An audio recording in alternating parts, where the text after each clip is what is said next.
আলহামদুলিল্লাহ পানি দেওয়ার ঠিক 2 ঘন্টা পরই এই যে দেখেন পোশাকটি একেবারেই কিন্তু দাঁড়িয়ে গেছে। লন্ডন গিয়েছিলাম আমরা কোরবানির মাংস আনার জন্য, আর কোরবানির মাংস নিয়ে এসে ঘরে ঢুকেই এখন বাজে ঘড়ির কাঁটায় 7:45।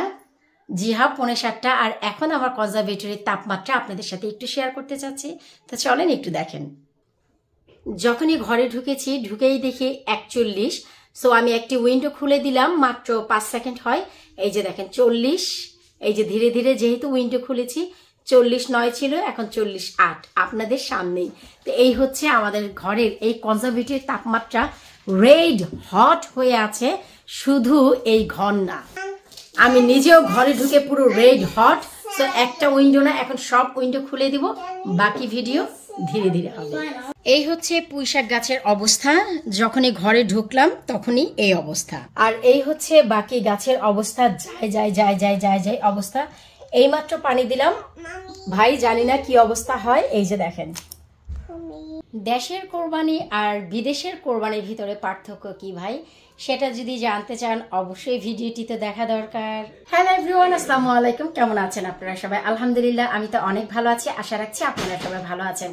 তো দেশের কোরবানি আর বিদেশের কোরবানির ভিতরে পার্থক্য কি, চলেন আপনাদের সাথে আজকে শেয়ার করি।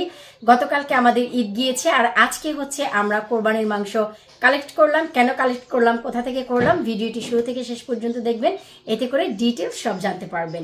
আর যারা জানেন এইসব দেশে থাকেন তারা তো জানেনই, ভিডিওটি সম্পূর্ণই অজানা, যারা কিছুই জানেন না দেশের বাড়ি থেকে আমাদের ভিডিওগুলো দেখেন তাদের জন্য এই তথ্যটি। তো চলেন আমরা শুরু থেকে শুরু করি।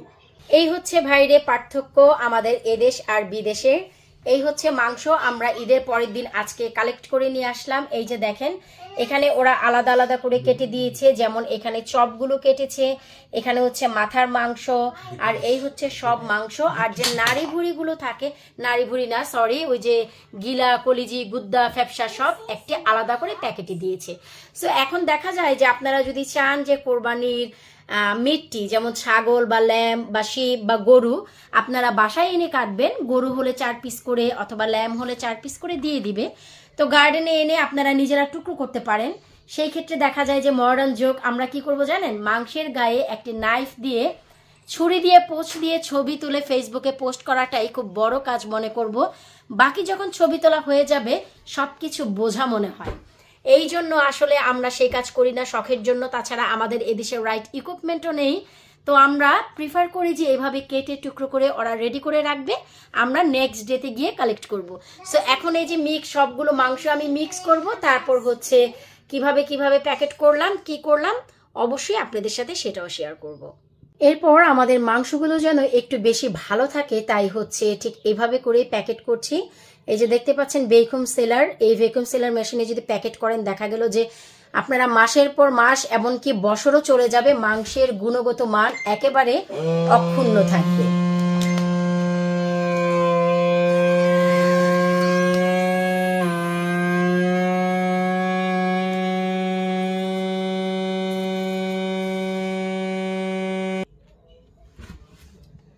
এখন এই জিনিসটি একেবারে ভ্যাকুয়াম সিল হয়ে তারপরে কিন্তু এই যে দেখেন বের হয়েছে।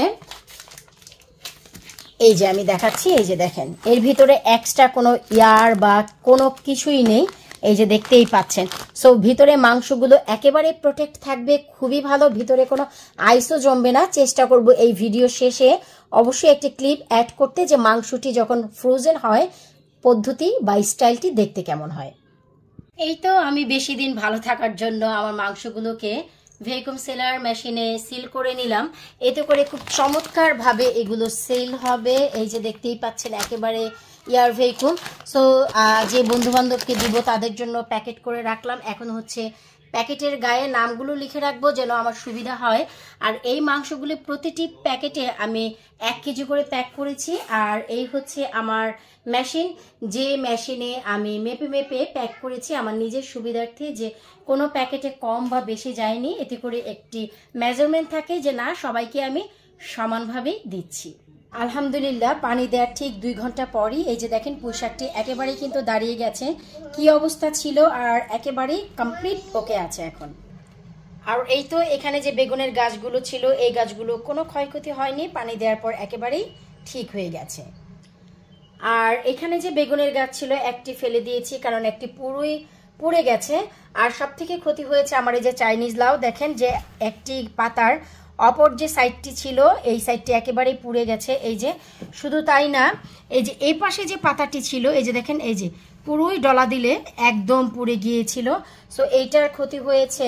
আর এই যে চাইনিজ লাউ এই পাতাটা ঝলসে গেছে। আর বাকি পানি পেয়ে আলহামদুলিল্লাহ এই যে দেখেন সবগুলো গাছ আবার জেগে উঠেছে। এত পরিমাণ পানি দিয়েছি ভয়ে, দেখেন এই যে একদম টুবু টুবু করে পানি দিয়ে দিয়েছি, কারণ কি করব ভয় পেয়ে গিয়েছি এতগুলো গাছ যেহেতু নষ্ট হয়ে যাচ্ছিল। আলহামদুলিল্লাহ সব এখন সর্ট আউট।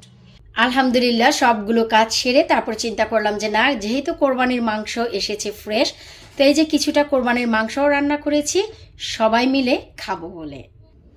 এরপর এই তো আমি দেখাচ্ছি যে যখনই ডিপ ফ্রিজ হয়ে গেছে এই যে দেখেন একেবারে ইটের মতো শক্ত হয়ে গেছে, কিন্তু ভেতরে কিন্তু কোনো বাবলস বা কোনো কিছুই নেই, একেবারে এয়ার টাইট। এই যে ভেকুম সিল করে যে আমি করেছি এই যে দেখেন একদম একদম শক্ত। এই যে দেখেন যে ইট হয়ে গেছে। এই যে এখন আর দেখা গেল যে একটি আরেকটির গায়ে তো লাগবে দূরের কথা, খুবই ভালোভাবে এই যে সিকিউর করে আমি কিন্তু জিনিসগুলো এই যে দেখেন এখানে রেখেছি। আর এই যে আমি বললাম না যে আমি নাম লিখে রেখেছি, কারটা কার সেভাবে আমি নাম লিখেই কিন্তু রেখে দিয়েছি। এই যে দেখেন একদিনেই একদম সুন্দর ইটের মতো শক্ত হয়ে গেছে। এই যে দেখেন মাংসগুলো।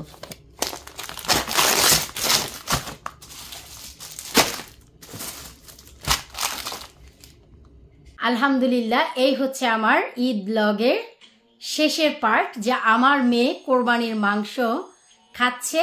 আমি ভীষণ খুশি, অ্যাপ্রন পরিয়ে দিয়েছি যেন ওর ড্রেসটি নষ্ট না হয়। এই যে আপনারা সবাই দেখেন আমার আমেনা কোরবানির মাংস খাচ্ছে। তো দেশ আর বিদেশের এই হচ্ছে পার্থক্য। দাদা দাদি বলেন, চাচা চাচি, মামা মামি, ভাই বোন কেউ নেই, একা একা বসে কোরবানির মাংস খাচ্ছে। আর ভাই হচ্ছে স্কুলে আছে। তারপরে শুক্র আলহামদুলিল্লাহ রিজিকে ছিল, তাই আমার মেয়ে কোরবানির মাংস খাচ্ছে। আমি ভীষণ ভীষণ ভীষণ হ্যাপি। আমান আসলে আমানকেও খাওয়াবো, তখন আবার আমিনাকেও খাইয়ে দিব। তো এই ছিল হচ্ছে ভাই আমার ঈদ ব্লগ। ফাইনালি এই হচ্ছে ওকে একটি চপ দিয়েছি, খুব পছন্দ করেছে। বড় মাংস আমিনা তুমি কার সাথে শেয়ার করবে? কিনো একটু করো ভাইয়ের সাথে। না রে ঘষাটি বেগম, আমি জানি যে তুই করবি না, হিংসুটে। কি হয়েছে, একটু ঝাল হয়েছে? মা একটু ওয়াটার দিচ্ছে। দেখলেন তো যে মিটগুলো ফ্রোজেন হওয়ার পর কত চমৎকার প্যাক হয়েছে এবং কত চমৎকার শক্ত হয়েছে। তো এভাবে যদি মাংসগুলো প্যাকেট করা হয় বা যে কোনো ভেজিটেবল বা মাছ, এর গুণগত মান একেবারেই অক্ষুণ্ণ থাকে।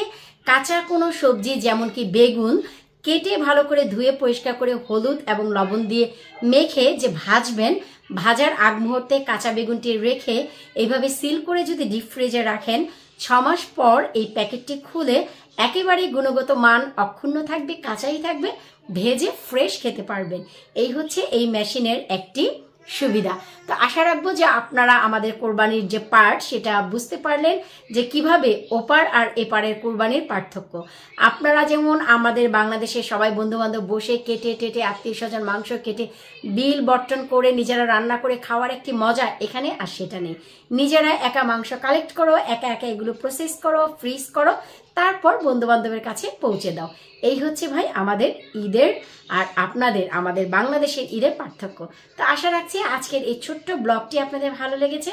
কার কেমন লাগলো ভিডিও নিচে কমেন্ট করতে একেবারেই ভুলবেন না। বিদায় নিচ্ছি এই ব্লগে। আল্লাহ হাফিজ।